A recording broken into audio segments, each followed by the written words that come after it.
Welcome to the CFO Track podcast, where we inspire and educate future finance leaders to help them stay on track to CFO. I'm your host, Tom Hunter, and every week I'll be bringing you stories from some of Australia's best and brightest CFOs and the lessons they learnt along the way. My goal for the podcast is to provide learning and development opportunities for those wanting to get to the level of the guests on this show, but they just didn't have the access to those lessons otherwise. Let's get into it. Today on the show, I'm joined by Kevin O'Sullivan. Kevin's the CFO and co-founder of CyberCX, Australia's largest cyber consultancy. Kevin's worked across multiple continents and countries and tells a brilliant story about growing CyberCX from 0 to 1,400 employees in just over 7 years. I love this episode and I think you will too. So here we go.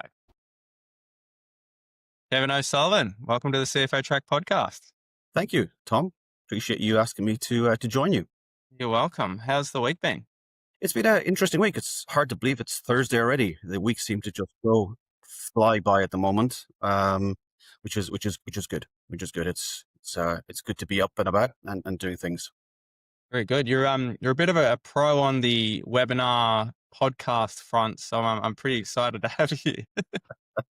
I'm a beginner, Tom. A beginner. I'm enjoying having the conversations, and you hope that as you have done some things that I've done, that you can share a few things with people and have a good conversation. And I enjoy listening to podcasts and hearing other people's stories. So yeah, it's good. Thank you. Very good. Very good. Well, I've given the listeners a bit of an intro into you, but it'd be great to hear it from yourself. So what you're doing at the minute, a bit of a bird's eye view of your career. Yeah, thanks. Right now I'm the CFO for CyberCX, which is a cybersecurity firm, one of the largest in the Asia Pacific region.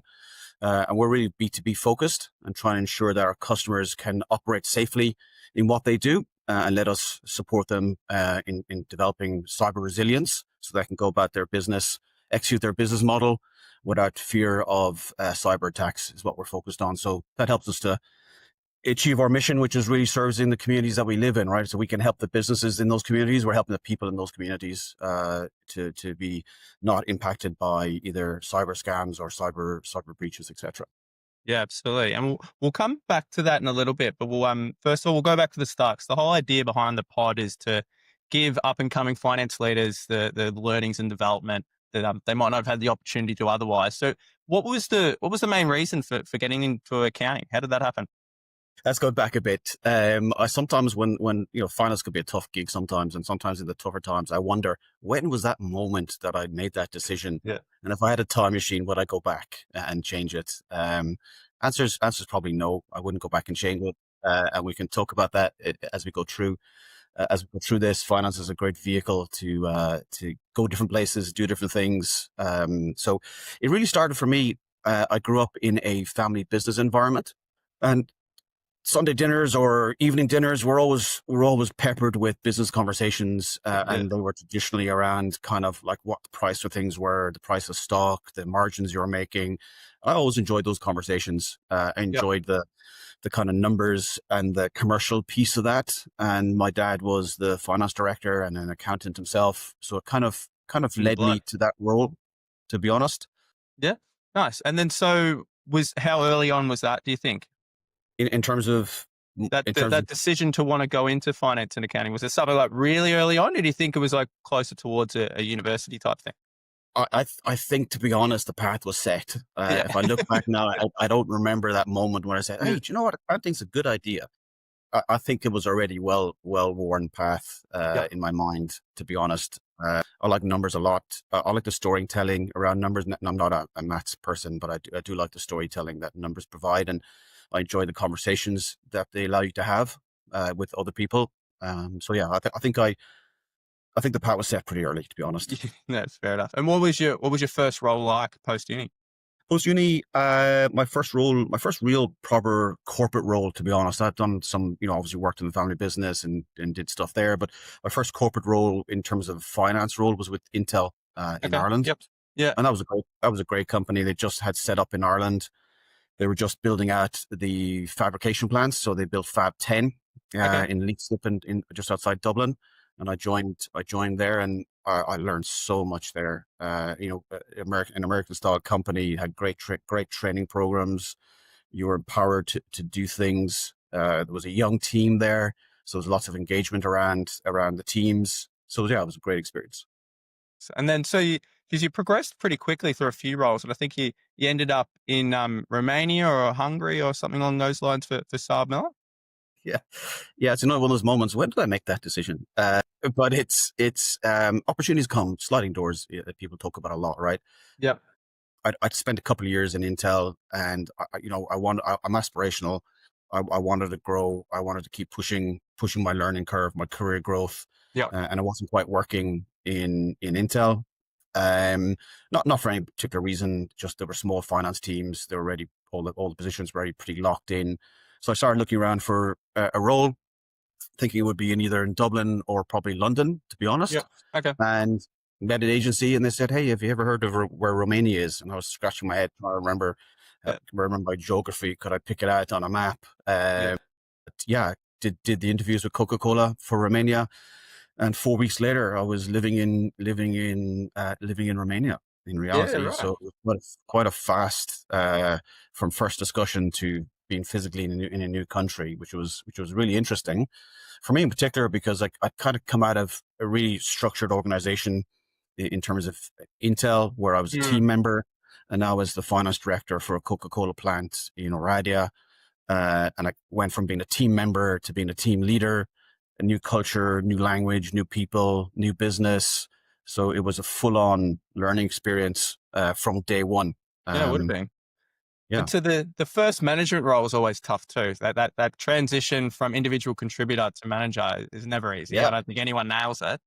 yeah, And then new country too. How like that must have been challenging. yeah. You look back and you think, geez, I acted so nervous the first couple of months because you're Yeah. just not sure of yourself in that kind of step up. What we realize you have to do is just back yourself, back your who you are, back your experience to date, Mm. be transparent, be honest with people, work with your team, and all those things really matter, right? So yeah, it was really interesting. The new culture was fascinating. Not so that it was like so different that wasn't recognizable. Mm. It was it's a European country, so it wasn't Mm. massively different, but just the language, the people, their customs were a little bit different. So it was fascinating. I loved it. I just jumped straight in, really enjoyed that part of it. Nice. Um, and learning a new, like Coca-Cola as a brand was a fantastic brand to be part of. A global brand, very strong on its marketing and its position in the market. It was really fascinating to be a part of that. Yeah, nice. And then so from there you moved on to Saab Miller. And I think you had spent some time in Hungary as well. Yeah, I did. I spent a couple of years with Coca-Cola. Moved from Moravia to Yash with Coca-Cola from the kind of west of the country to the east of the country, and then spent a couple of years there. And then yeah, took a role with SAB Miller at the time, and then that was subsequently became SAB PLC, I think, from memory. And that was a brewing business, so it was still FMCG orientated. So the concepts were pretty still the same in terms of units of measure. In terms of Coca-Cola versus beer was not dissimilar, Mm. and it was really a different type of role in the sense that in terms of Coca-Cola, the team was quite young, all spoke very good English. So I didn't get to learn really much Romanian because my Romanian was so poor compared to their excellent English. Yeah, yeah, yeah. Um, that would frustrate them if I try to start talking Romanian. But in SAB Miller, these are the old breweries, old Romanian well established breweries, and Yeah. nobody spoke No. English in the finance teams. Yeah. So the first couple of days were really interesting, trying to figure out who was who, and trying to sign language, writing up on the whiteboard, and how we try to do things. But Yeah. one of the good things was that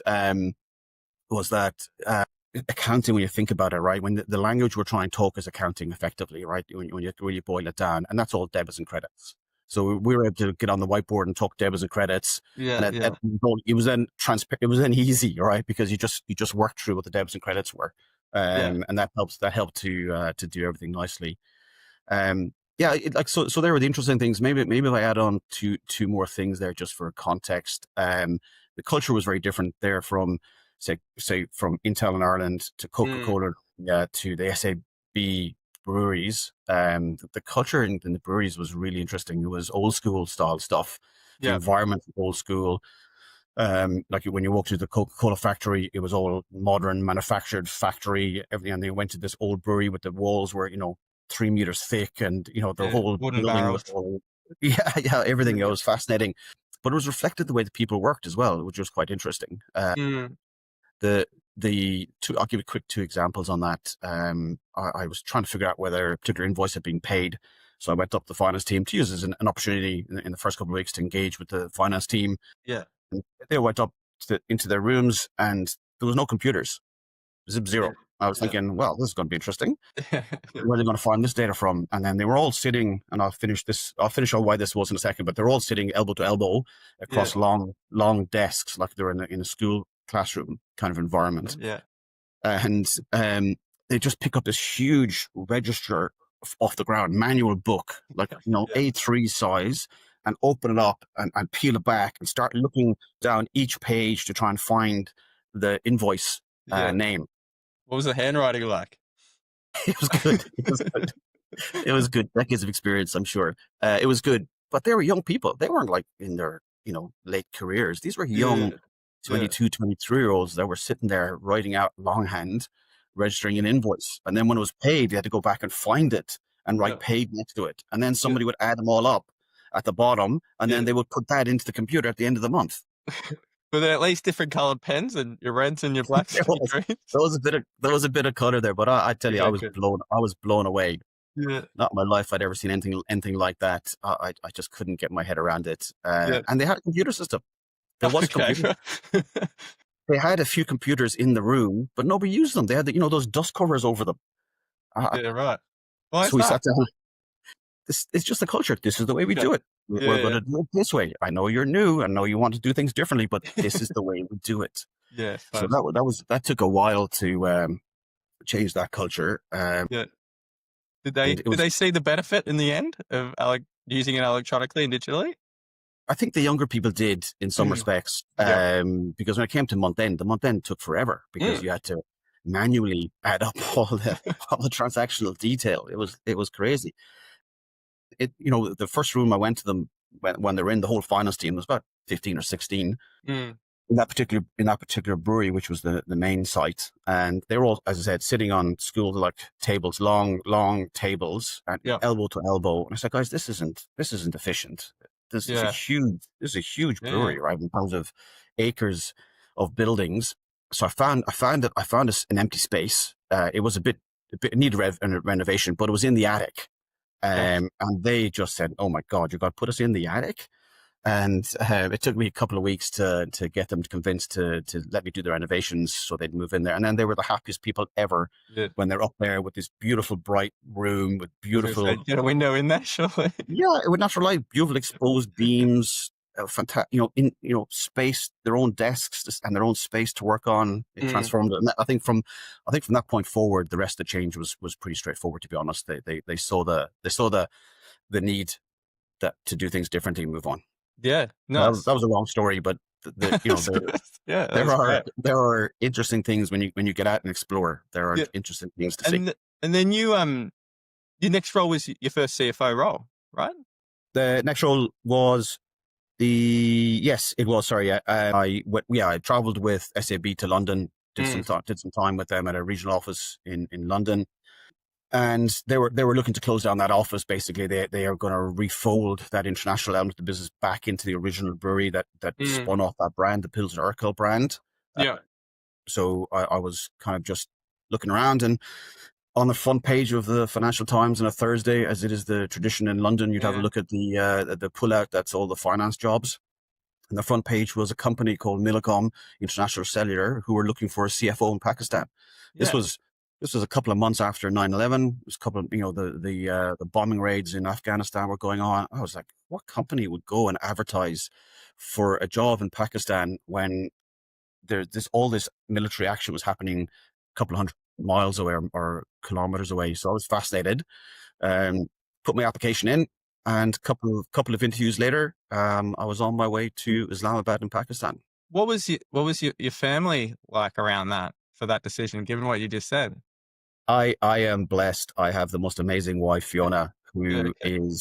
who we've been together since we're young kids, Sure. and we've explored the world together. Yeah. So it's been fantastic to have Fiona with me through all those different experiences in Romania, in Hungary, London, and she was well up for to go to Pakistan and continue the journey we had, Yep. which was fantastic. She's And been a your great support. experience from taking the role in Romania would have set you up pretty well for that too. Yeah, you see more, you kind of see more odd things, or you see more difficult things, and it steals you, to be honest, and it gives you resilience. That's for sure. Yeah. And it's kind of set you up for a few different international roles since then as well. Do you find that that's been a re-engaged you, or what do you think's been the motivation behind a lot of those international moves to other countries since? When I told my parents and Fiona told her parents that we were going to Pakistan, they thought we'd lost our minds, Yeah. at the time. So that's been a common reaction to the journey that we've had on. It's always been Mm. to places you wouldn't pick to go on your holidays, Yeah. basically. Yeah. But when you get there, you realize that it's not what's on the newspaper. Yeah, there's what you see in the newspaper, what you see in the news, what you see online. Yes, you see some of that in those countries that you end up in, but they're not really the true stories. The true stories are humans, people are people, and we all get along the same way and enjoy the same types of experiences generally, right? So yeah, no, I've enjoyed that. I enjoy travel. I enjoy different experiences. I enjoy being outside or at the edge of my comfort zone more than I do Mm. in my comfort zone. I feel a Sure. little bit uncomfortable in my comfort zone, to be honest. I prefer to be at the edge of that or pushing the boundaries a bit. I think that's where life is most fulfilling, Yeah. personally. Others would feel differently, obviously, right? And then you eventually made your way to Australia. What was it, about 2010, 2012, something like that? Yeah. He's been here now 15 years. It's been a great experience for us. What a fantastic country. Um, I've enjoyed every moment of it. Citizenship attained as well, which is great, and I appreciate Australia allowing that path for people. Yeah. It's really valuable.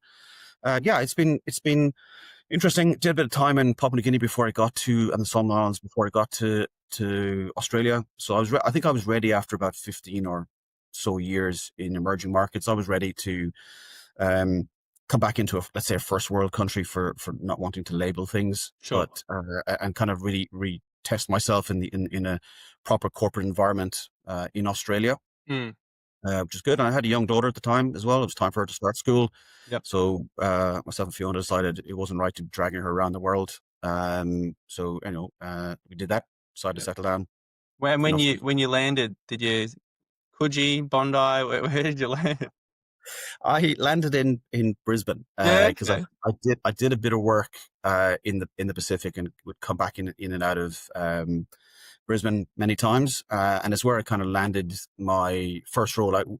Post Papua New Guinea, just to give an interlude for a second, I did myself and Fiona decide that it was time maybe with her new daughter Lauren to bring her back to Ireland and let her grandparents meet her and try and Mm. settle back in. So we went back. I think it was in 2008 from memory, and we said, "Oh, let's give this a shot." Ireland, the Irish economy had been booming up to then, and then we got back, and the GFC bit hard. About 2 weeks later, they announced a recession in Ireland, Yeah. and it really just threw everything all over the place. So we spent 6-7 months just reconnecting with family a bit, and then somebody I had met on my journeys in the Pacific asked me to come back out to Brisbane to help him start up a business. So I did that. Came back and thought that one might be a good way to get myself back into the working environment. And yeah, enjoy that. I enjoy startups. They're always a bit of fun. I had a Yeah. laptop and a whiteboard. Yep. Yep. We built up a good business. And then you spent a pretty significant period of time with Optus as well. Went through a pretty pretty strong period. Yeah, I think about 6 years with Optus, Mm. a fantastic company. Great people. Really enjoyed my time with Optus. It was also some tough times. The market was changing. The service offerings were changing. Mobile was becoming a lot more competitive in the space, in Mm. kind of in the area that I was a finance director for. Data, fixed line services were all under pressure from an ARPU perspective. So it was some tough times there from that perspective. And sometimes hard to see the financials in decline. We never like to see that as finance people. So there was some tough decisions to be made during that journey, but also gave me the opportunity to do multiple things. And it's one thing that I would recommend to all finance people is find opportunities to gain other experiences. So I did kind of 3 roles in my 6 years in Optus, which gave me a Yep. good opportunity to see different parts of the business and to experience other teams, other styles of leadership within because it's obviously a very large business, to see how other teams worked. It got me an opportunity to get out of finance twice, which was good. And then I finished as the finance director for about 2 years towards the end of my time there. But it really helped. It really helped me. I suppose you can think about finance in 2 broad categories: those that want to be specialists, and those that are probably tend to be more generalist, and then look for more general experiences. And that's probably me. I like the operational side, more so, I should say, than the hardcore technical accounting piece. Yeah. There's people who are better orientated to that and better at it than I would be. Yeah. So I really focused on that operational side. So I always took the opportunities to explore life outside of finance when I could, because that gave me the experience to, when I did come back into finance, to actually help the business more by having that commercial knowledge to then add to the finance Yeah. position, which is good. And so you had a pretty significant period in telecom internationally prior to coming to Optus. So what Yeah. sort of things did you bring to Optus as a result of it? Yeah, I joined telco 2002. Trying to Yeah. remember, 2002. We're kind of at the start of when 3G was just coming into the frame, but before that it had been 2G or TDMA, depending which spectrum you had. So that was really interesting, and I went from prepaid to kind of postpaid. A lot of it where I was all prepaid, especially in the emerging market, was all prepaid, which is kind of a very interesting distribution model, because you had to get those physical cards all around the country, because online wasn't really a thing back then necessarily. So it was a huge distribution effort to get your cards through your dealership networks, the phones brought into country. You had to get the capex to roll out network, because that was important, because obviously the networks in those times hadn't really, in emerging markets in particular, hadn't really been expanded a huge amount. So it was a high capex demand, but you were buying equipment on, kind of in US dollars at world market prices, but you were charging Pakistan rupees for your services locally, right? So it kind of made that cash management a really important piece of the job, basically, to fund the capex program, because without that capex program, you couldn't increase your customer acquisition rates, because you needed new towers, new sites. So it really became a very interesting mechanism to drive cash flow, to invest in capex, which you dropped your cash flow to get new customer acquisitions, to increase your cash flow, to roll out the next neighborhood or area that you wanted to work in.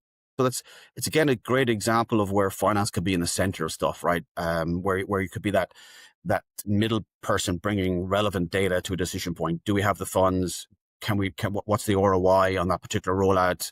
Really important decision making, and it was an opportunity to bring finance to the center of those business decisions, right? Because we brought everything with us that we needed. We had all the models, we could do the ROIs, we had all the cash flow numbers, we had all the history, and it really, really helped enable those decisions. Yeah. And then it was towards the back end of your time with Optus, it started creating those relationships. Because I know you'd met most of the people you're working with at CyberCX at Optus. Is that right? A few of them, yeah, absolutely, yeah. Yeah. How did that develop? It's always important to build relationships, right? And maybe my Irish background helps me a bit on that, because that's a big thing for us. But it's always important, right? Human nature is all about building relationships, and that's why I always tell people, and I do it myself. You've got to get out and engage with the business all day, every day, and look to try and do your finance work, particularly when in a leadership role. Look to do your finance related activity later in the day, or at points in the day when you don't need to be in the business. Otherwise, be in the business.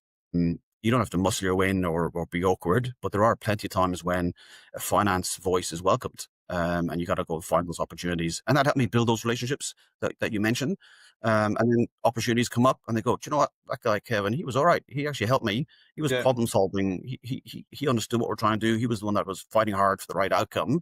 That's the kind of guy I need in my next adventure. And that's how it works, right?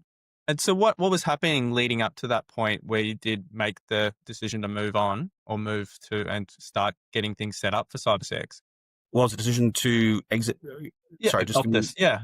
Yeah. You get set up.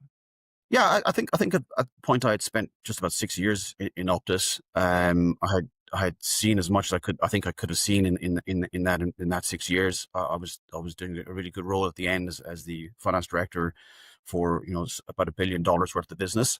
Um, it was tough station because obviously the market was changing in terms of the ARPUs for the services that we're providing, and it was kind of all, I'm not saying decline because that's not a fair reflection on what Optus is doing more broadly, but certain service lines that are responsible were in decline, so it was kind of a declining feel to everything, and I was really keen to go back to a growth orientated environment that I had been in Papua New Guinea for Digicel. I had been in Pakistan for Millicom. I really enjoyed those growth orientated environments Mm. where you're fighting for the upside, not defending the downside. So I was keen to get back into that. And the CEO here in CyberCX, John Patrides, tapped me on the shoulder, said, "Come join me in this adventure. Could use your Yeah. skill sets." Yeah. And I was thrilled and honored to get that invitation. And I jumped on board, and it's been a whirlwind of 6 or so years since Yeah. doing that role. And what was day one like? What was the first transition going from massive business like Optus to employee I don't 102? I don't think I could have picked a more different environments. Yeah. Uh, Yeah. like walking into Macquarie Park, thousands of people around, big office spaces, to sitting in the private equity firm's spare office on their floor on my own. To Okay. All right. 2 weeks later, sitting in a serviced office one level above them here in Melbourne Yeah. on my own, Yeah. trying to work out what we were going to do. There was another colleague in Sydney, but there was just the two of us trying to figure out what we're trying to do. So it was really interesting trying to just figure out what we think the operating model should be, work on the acquisition list, support that as much as possible. But yeah, it was a very different environment, right? Buy your own laptop, bring your own laptop to work, get it connected. All that really stuff that was fantastic, and it kept it real all the time. And what did the first 90 days look like? Because I imagine it scaled pretty quickly. Was it 90 days? Was it 180? What was the point where you did start to see some significant traction? Yeah, I think I would say that it was 6 months Yeah. before Okay. we kind of got the first acquisition under our belt. And that for 6 months, we built a team from the CyberCX, let's say, group team, for want of better words, to about, I think, 12 people over that 6 months. So that was interesting alone in itself. And then the more people that came on, the more minds you had to work with, and the more things you could work on in terms of how we would onboard or acquire and then onboard. So we worked on all those playbooks, the plans, the presentations back to the private equity firm on the acquisitions we wanted to make. So there was a lot of work in that kind of first period of time. Mm. We did the first acquisition. I'm trying to remember, it was the end of September, start of October in 2019. Yeah. And then 6 months later, we had 13 acquisitions completed. And then we did a further 5, I think it was, or 6, to get us about 19 before the end of the financial year in 2020. Okay. So it was really fast paced from that perspective. And so how does the CFO role change then in that period? Because I imagine early days, it's not just finance at all. What happens there? Yeah, it was all hands on deck to start with, right? Everybody just picked up a piece of work that would help Yeah. us Yeah. move us towards the first acquisition.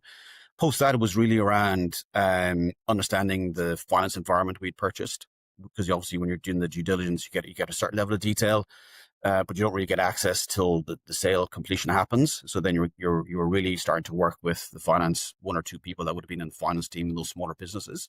We're just trying to work out, what was their monthly process, what their customer base was, their service offerings, the margins, all that detail that you needed to work on, and then just trying in the background.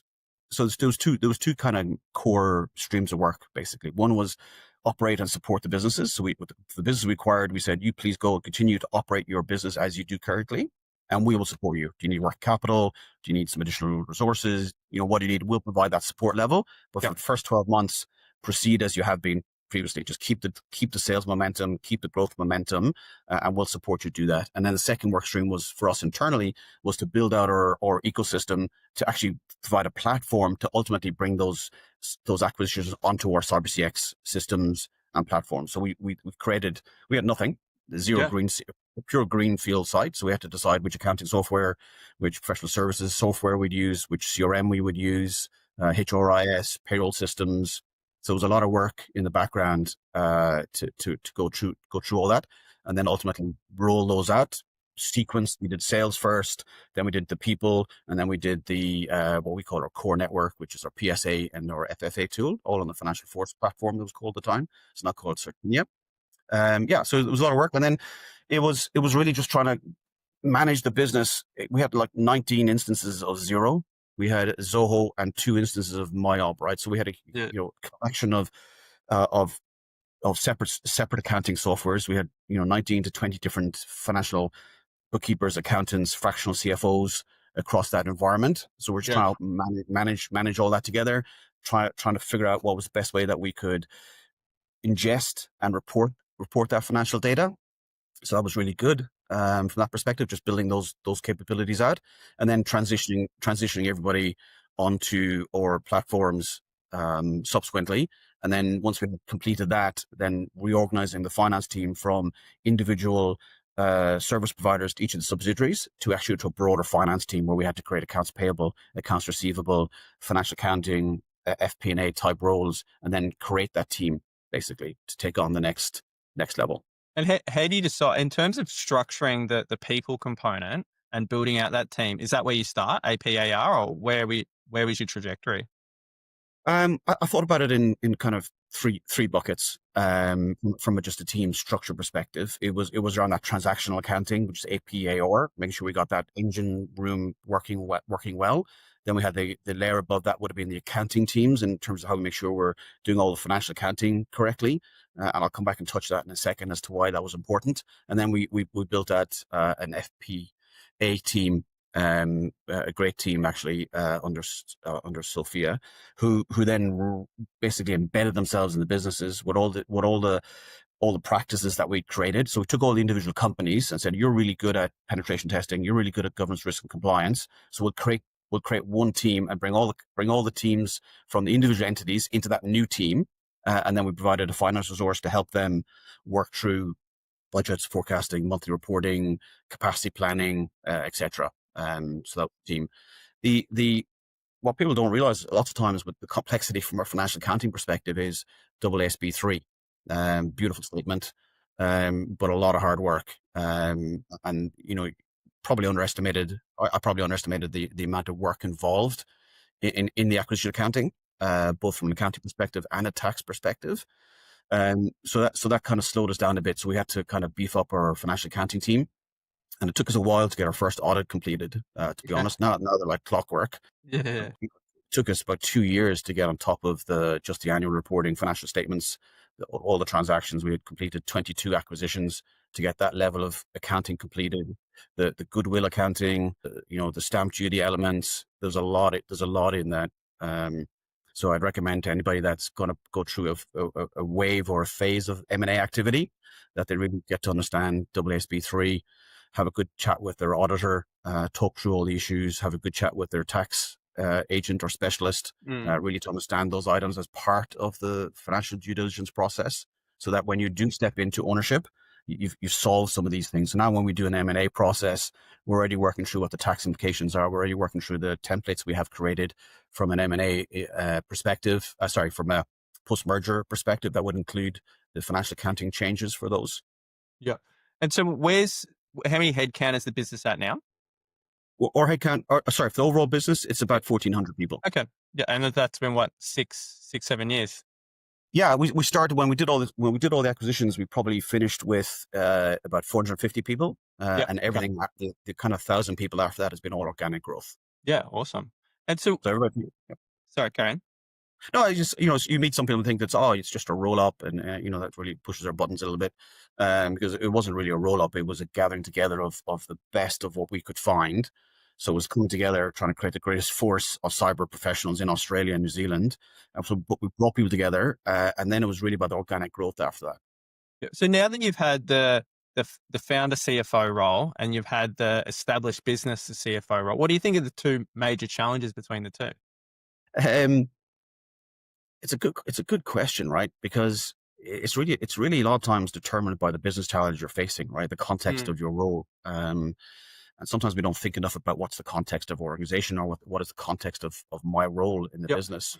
Yep. And that can determine everything, right? You could be a very mature business, and it's really, in a solid market, and you're getting your 5 to 10% growth every year, or 2 to mm, 3% growth every year.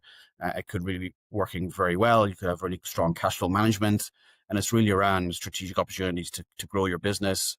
And the main business is running pretty well. Or you could be in a situation where, it's a competitive market, pricing's a challenge, the commercial focus of the business is tough, and you've got to be really hands-on in terms of the margin elements, the price, contract pricing. You've got to manage your cash flow very tightly. And you can get both of those, some respects, in a startup, in the sense that, startups are just accelerated growth, but you're also going to manage your cash flows. You've also got to make sure that you're making the right strategic decisions on acquisitions. You're making the right strategic decisions on how you build and what you build. So I don't want to say it depends, but it really is the context of your role and Yeah, yeah, context of the organization. yeah. And so during that time, there's been some pretty significant changes from sentiment and perception of cybersecurity in that time across Yeah. Australia and globally. So from your perspective, how has that changed in that time? That's a really good question. It's changed. It's changed a lot, actually. And it was changing, right? So it was probably on a kind of a linear path in terms of it becoming more relevant and more important to people. But I think it was still lower down the priority list. I don't remember the stats now, but I'm sure cybersecurity would have been maybe in the top 10 if you ask CEOs and CISOs and CFOs or others in the business, 5 or 6 years ago. It might have made the top 10. Mm, It's now number one or number two, mm, a lot of times, right? yeah, Again, depending on the context of the business. Um, and that's what's changed. And so it didn't go linearly like that. We got some bumps up, right? So, as hard as it was to see Optus and Medibank issues, because we yeah, feel for them as organizations, right? We don't want to see that type of activity, but really brought cyber risk forefront and really put in boards' minds. So those incidents allowed us then to, give us a bit of a growth spurt in our business, but it also allowed us to get more engaged with businesses on building cyber resilience. So it really helped our mission, right? It was terrible, but the silver lining in the cloud was it kind of awakened the need, or increased the profile of cyber risk in a yeah, business. definitely. And if anything, it's just promoted the need and the requirement for people to think about it really clearly. Yeah, yeah, correct. And I think if we just translated that into a finance context for a second, right? Finance would have always been, when they looked at a CFO or a finance leader in the business, would have been thinking about risk in the business. They would have thought about finance risk. They would have thought about operational risk. It's now really important for finance leaders to think about cyber risk in the business, because cyber risk is becoming disruptive, basically, mm, right? And I can talk on that if we want to jump into a little bit of that. But the risk profile there is important, and what we must do as finance people is get into the conversation. It's important for us to have a voice in looking at those cyber risks, because they ultimately affect our underlying business model. Now, if the underlying business model is disrupted and you lose the ability to invoice your customers or collect from your customers, or one of your customers has been subject to a scam that originated out of your business, like a business email compromise, Yeah. that's really impacting the financials, the P&L, your cash flows. So it's really important for us to be active in that space. And to be active in that space, I would recommend that finance leaders, irrespective of where you are on that chain of leadership, is to mm, understand the context of the business that you operate in. What is your context? What is the most important thing in your business, the loss of which will cause the most amount of harm? A really important question. And the reason I raise it in a kind of a finance forum is because finance people know exactly what that is, because we know the P&L inside out, back to front. We know what systems are related to generating our revenue. We know what systems are related to other elements of our business, because somebody in your finance team is probably running journals on them or running reports on those systems. So we know exactly what it is, and we should have that voice and go, that is probably the most important system in the business.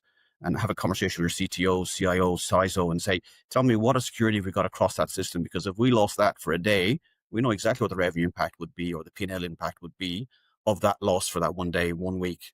You don't have to go far to understand that impact, either in Australia, or look at what's happening in terms of trends in the UK, the EU, and the US, where it's no longer thieves taking data It's actually thuggery, as Kieran Martin, or UK chair and former head of the National Cybersecurity in the UK, is talking about, and where they're no longer, because the amount of ransomware is being paid is decreasing. Criminals are now forcing pain to force payment, basically, right? So you saw that with Marks and Spencers. They cost them about £300 million being unable to sell online for a couple of months. You see it currently still operating in Jaguar Land Rover, where they can't get 4 of their plants fully back to full capacity, because of the disruptive cyber attack. So finance people know where those risks are, and we need to have it on our register. Yep. And so what's the business working on at the minute? Or what do you see that the next few years looking like? We're obviously continuing to run as hard as we can in Australia, New Zealand, and continue to grow our business here in these markets. We're also looking at some international expansion, which would be naturally our next natural step to bring our capability to other markets. So that's where we're focused on predominantly. It's continue to grow the business, continue to service our mission, which is protect the communities we live in. And so what sort of role do you think AI is going to start playing in the cyberspace? That's a really interesting question at the moment, isn't it? Everybody said that FY25 or 2025, should say, is going to be the year of agentic AI. I don't think we quite got there. And now there's questions around the AI stock bubbles and bits and pieces like that. I'm not an expert in that at all. But I think AI is we're at the start of that AI journey, to be honest. And it will be impactful. I think right now it's going to be more in the space of augmenting our capabilities, both as either professional services, helping our professional services teams to do better work for our clients, or in a finance team or P&C team to help us take away tasks that are just drudgery, monotonous, and we should be eliminating those tasks as best we can. I think that's where the focus would be. We should be asking our teams, how can we use AI to augment our activity? How can we be better finance analysts by leveraging AI capability? I think that's where we need to be, and getting our teams to build those skill sets, because I think skill sets are going to be the currency of the future, to be honest, in my view. What skills do you have? What can you apply as the potential workforce in the future becomes more fluid?